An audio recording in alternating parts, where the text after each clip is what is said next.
Dagang mag-uhay nga mga overseas Filipino workers ang wa masayod sa ilang mga buhaton panahon nga aduna sila problema sa ilang pag-adto sa usa ka nasod. Gumikan ini, mihimuglakan ang Philippine Overseas Employment Administration aron nga magiyahan ang mga OFWs sa di pa sila moadto sa ilang destinasyon.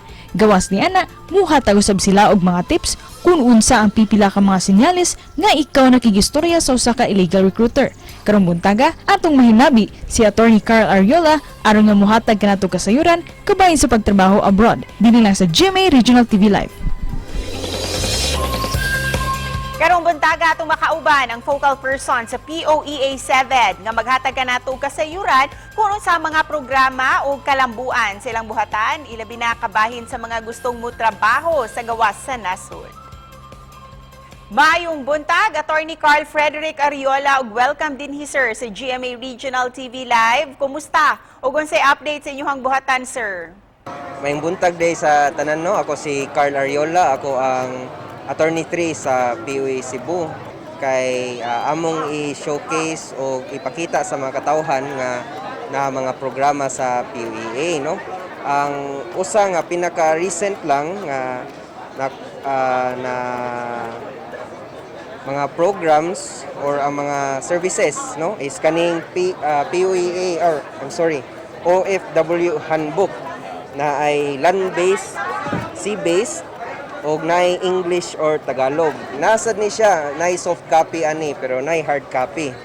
Ang purpose aning OFW handbook kay if na mga katawhan nato, mga Cebuanos who would want to aspire to become OFWs prior to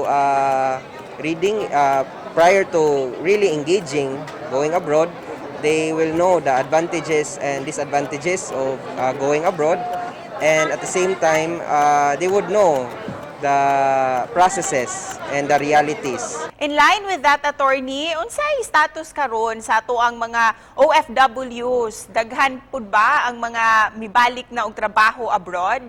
Yes, kay unfortunately, despite nga daghan na kayo tag mga OFW brothers and sisters, no, daghan gyapon ang mga wala kabaw sa mga saktong mga proseso with regard to going abroad.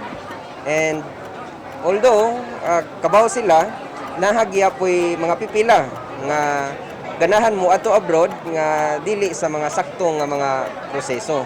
Gawas niya na, sir, kumusta po ang mga recruitment agencies ning panahon sa pandemya? Aside sa mga OFWs, no, one of the stakeholders manggod sa POEA is kaning mga local recruitment agency. So partner gini sila with regard to the Overseas Employment Program of the Philippines.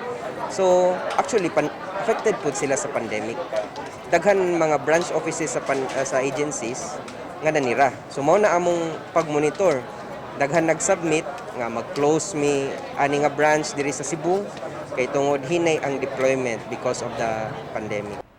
O kining mga reklamo ug problema, sir, di man jud ni malikayan, unsay sagad nga mga reklamo nga iyong madawat sa inyuhang buhatan? Ilabi na kabahin ni ining illegal recruitment. O of course, sir, unsay ma-advise nimo para sa mga gustong manrabaho abroad? Yes, actually our office right now daghan kayog mga among office kay naman sa Dolly 7 building, no, nami sa first floor. Daghan kayong pipila gyud nga ganahan na mo balik abroad kay na-loosen naman ang mga restrictions. Nay mga pipila nga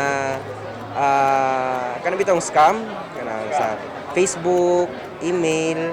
So mao nang naani ang OFW handbook nya nasay mga materials ang POEA online nya. Bas ang ako yung advice nila, if online gani nya, if ever mangayog kwarta nya wa kay ila sa tao nya mangayod dayon og money through GCash or online banking, that is already a telltale sign of illegal recruitment or a scam. Busa, sir, daghan kayong salamat, Attorney Carl Frederick Ariola.